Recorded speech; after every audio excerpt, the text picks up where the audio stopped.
Three, two, one, and here we go. This is the first official podcast for the House of R.E.P. I've been wanting to do this for a long time, put my voice down and talk about my biggest passion, which is filmmaking. This is your host, Rey Janjua.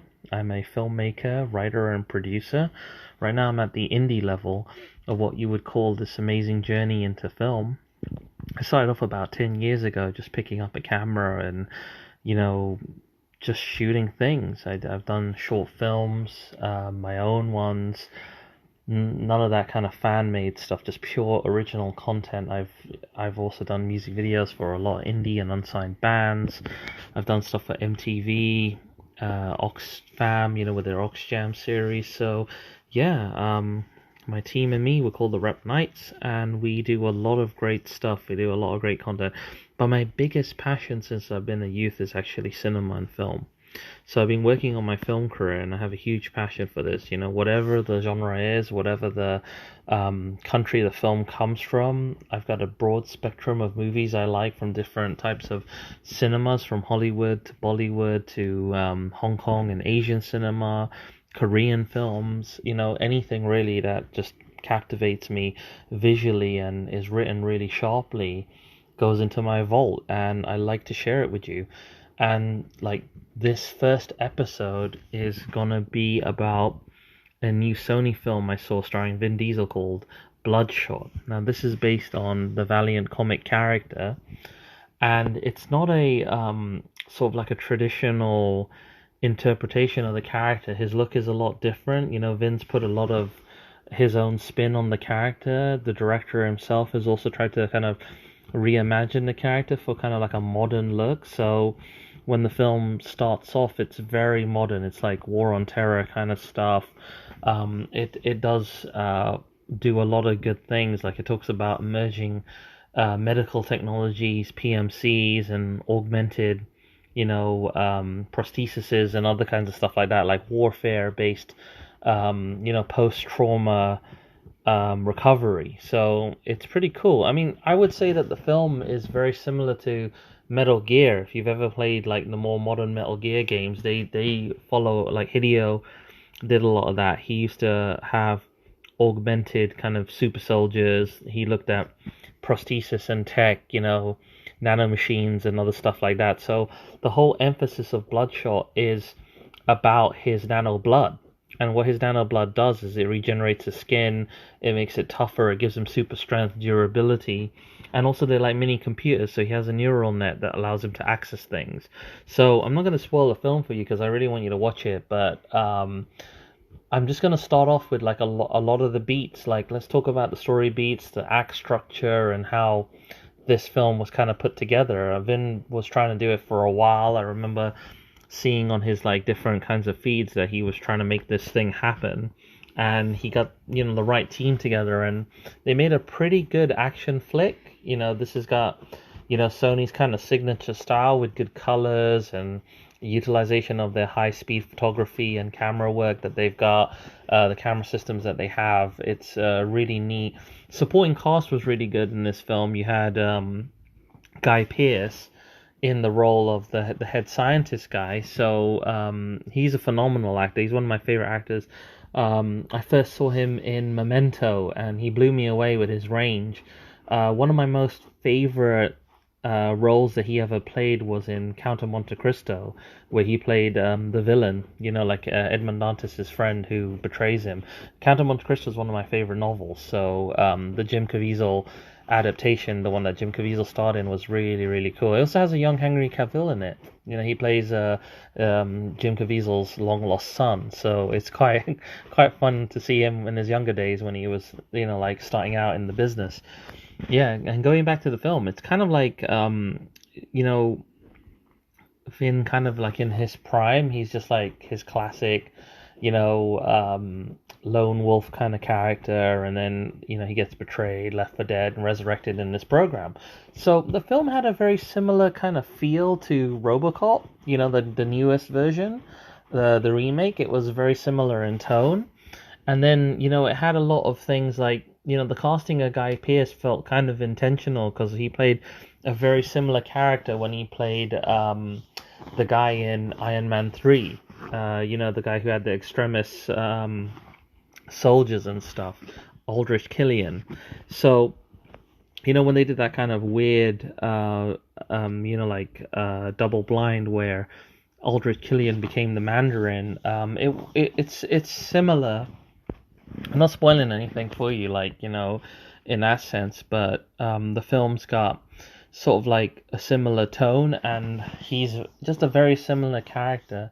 I know Z would say probably Z's one of my brother and producer one of the members of the R.E.P Knights. He would say that it was a very kind of like a cliche casting, and it kind of would be like it was kind of like a waste of Guy Pearce's talents and range. I agree with him, a little bit on that. He's right, because like Guy Pearce has a lot of range, and he's a very deep actor, and he would have been good at like as more of a kind of like a heroic kind of character. And lately they've been casting him a lot as villains.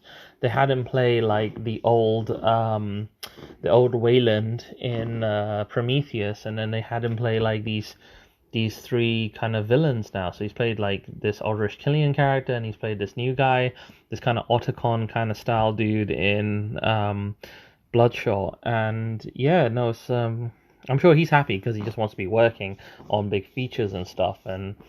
But I really think that me personally as a filmmaker, I would try to give him something a bit more meatier, for his range, because he's a really, really good actor. He's one of the actors I'd love to work with one day.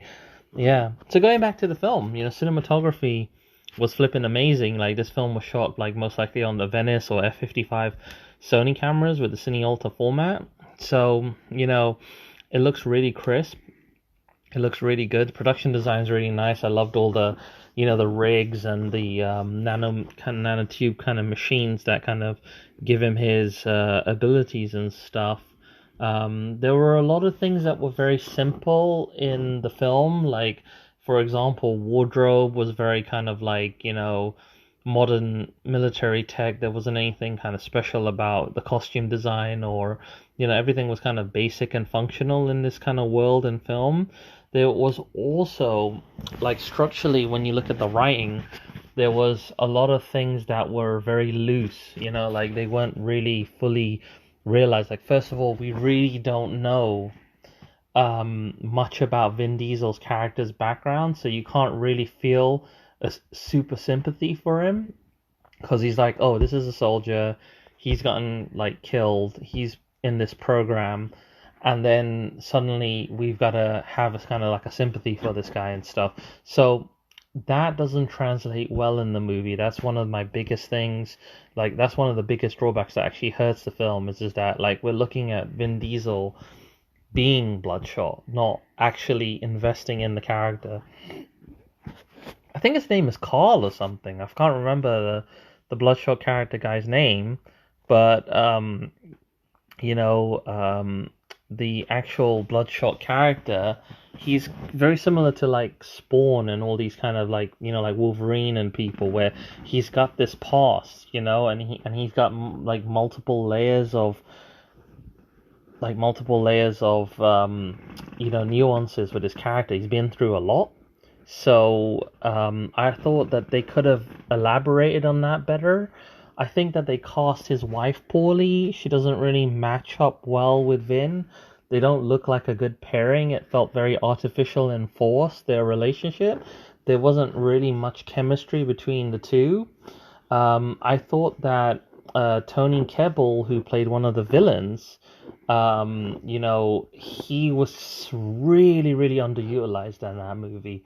I thought that he could have been in the movie more. I liked some of the other supporting characters. There were a couple of new faces in the film that I liked, like the two guys who played the PMC soldiers. They were cool. The tech guy who basically helps him out, he was a really good actor.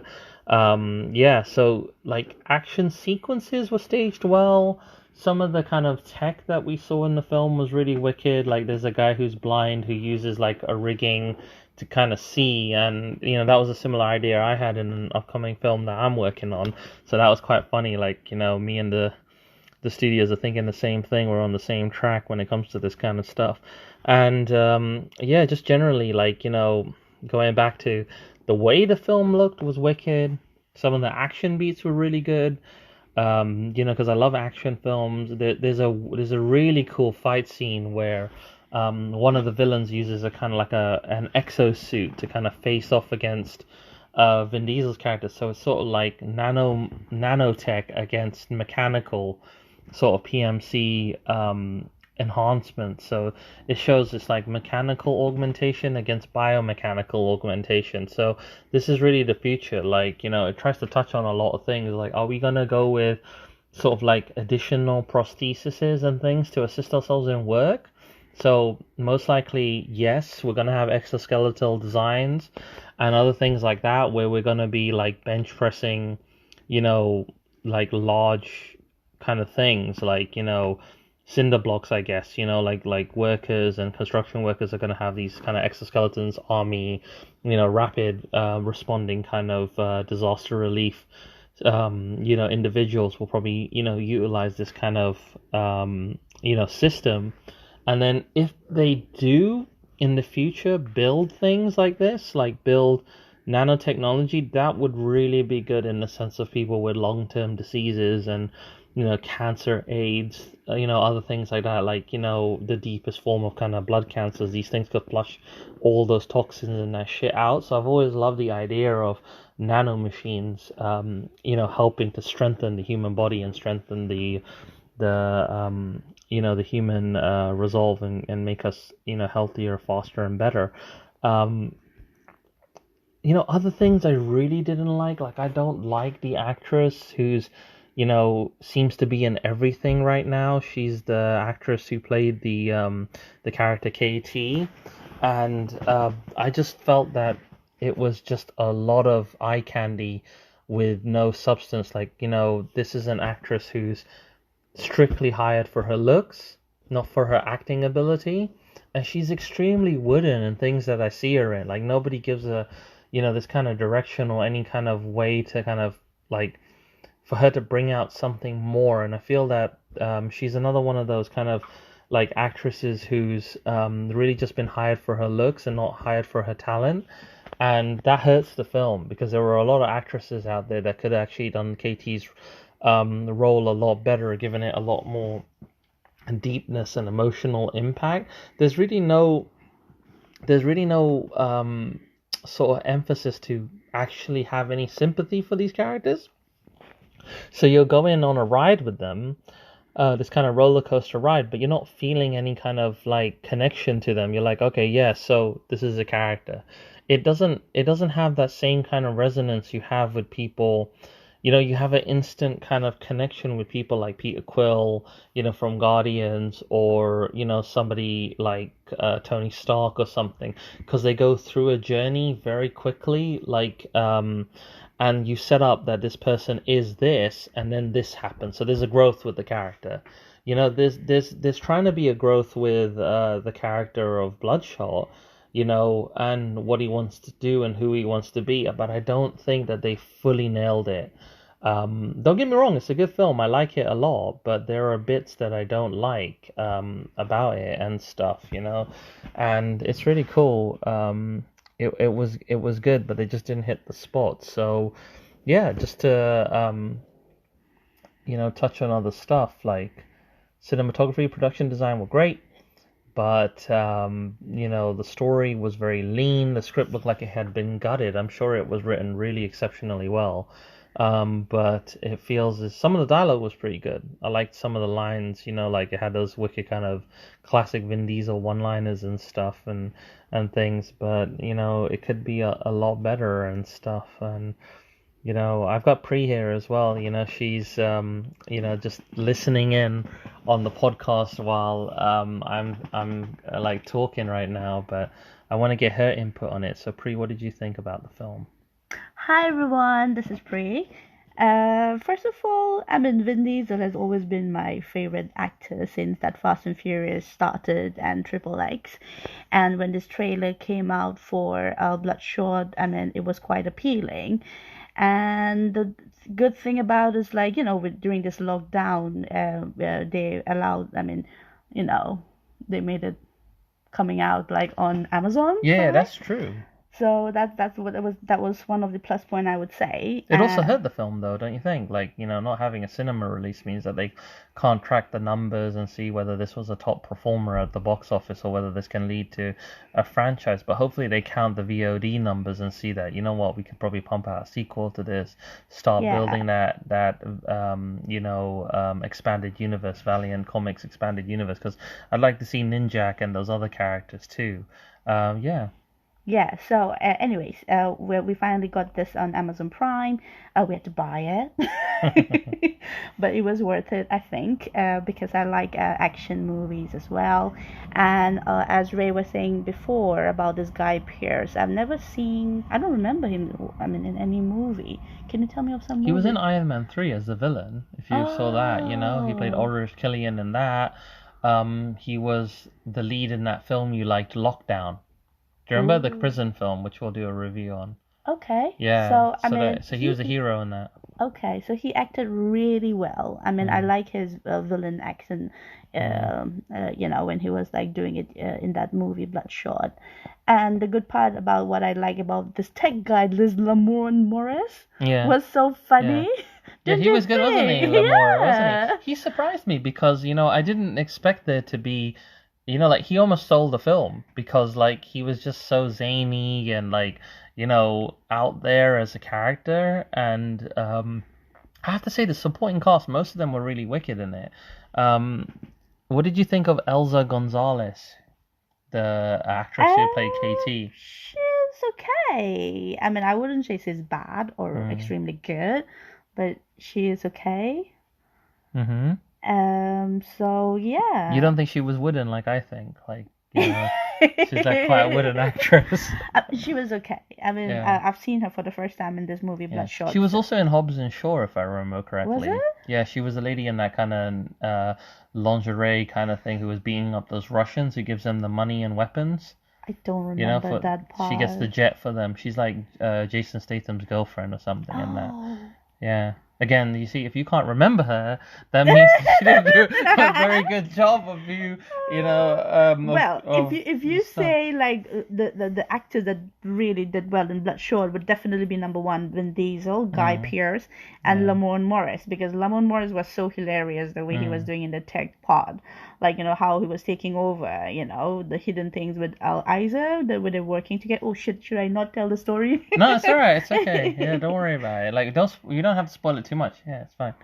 So yeah, remember, this is unfiltered. This is raw. I'll give you a little spoiler kind of tag on it just in case you want to watch it. But most likely you should be watching this listening to this. You should be listening to this podcast after you've seen the film, so we can talk about some of the beats and stuff, and you can just listen to, and maybe you agree and maybe you disagree. But really, this podcast is just to get our thoughts out.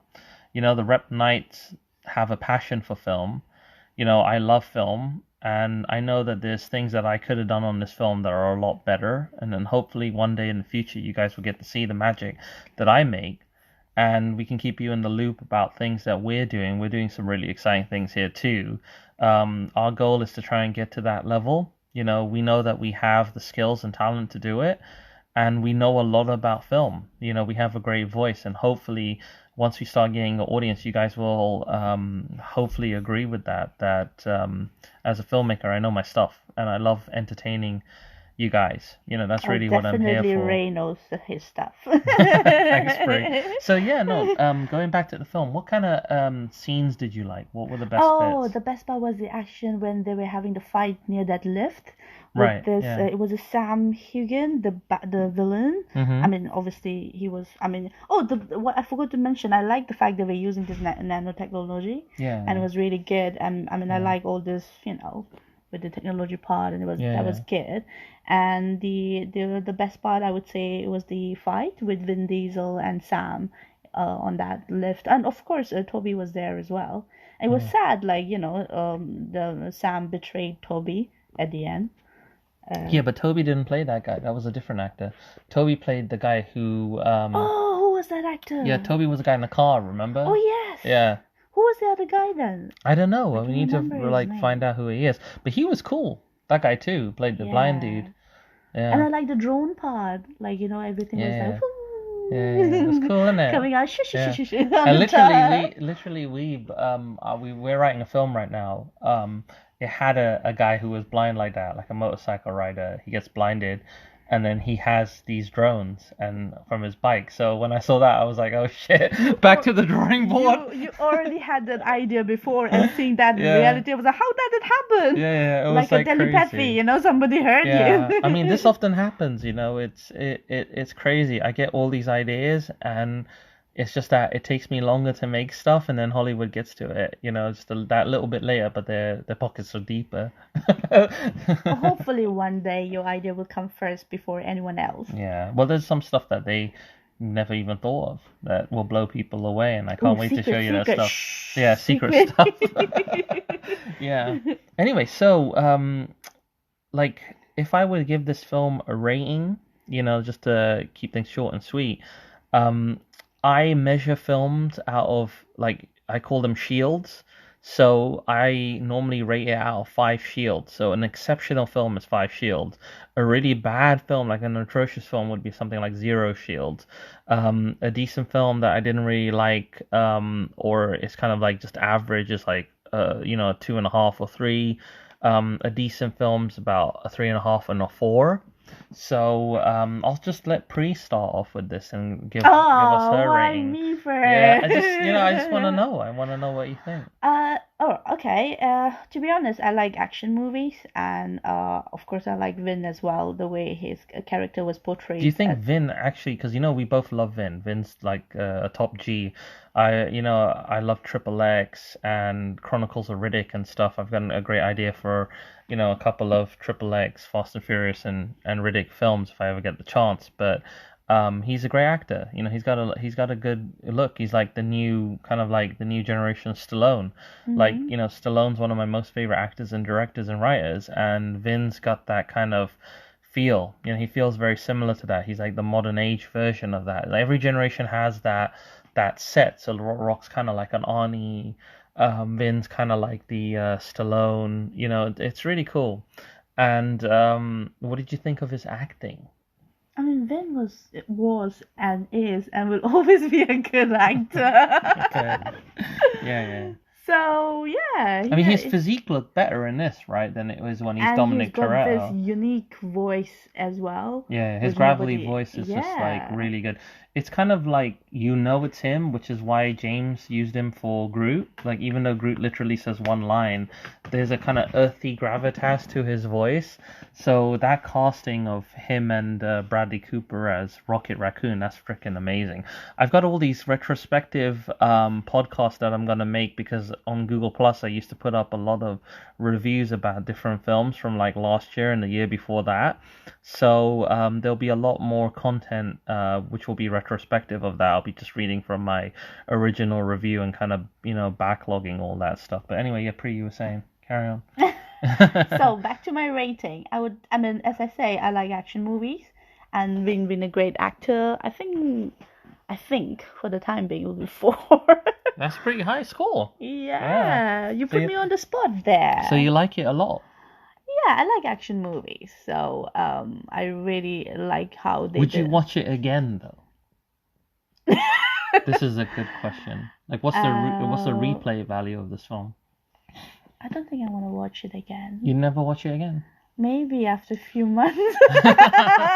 Not now. There's a lot of films that I like that I would just rewatch all the time. Like, you know, at least once a year, like the Bond films and things, Fast and Furious, Fast stuff and like Furious, that. definitely I'll watch it again and again. Yeah. The first one though. Yeah, the first one was epic. Yeah. So 4 stars. That's a pretty high score from Pri.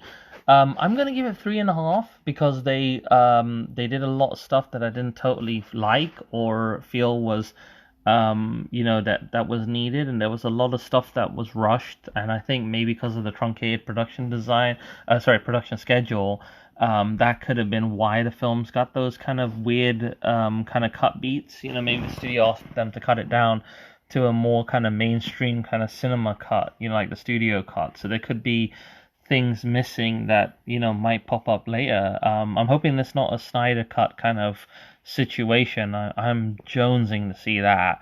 I really want to see Zack's original vision for Justice League, and I'll touch on that after because there was a few things that I didn't agree with the direction that he took the franchise and the way he was building these DC characters. So I've got this entire kind of like a what if I directed Justice League and Batman vs Superman, what it would have been like.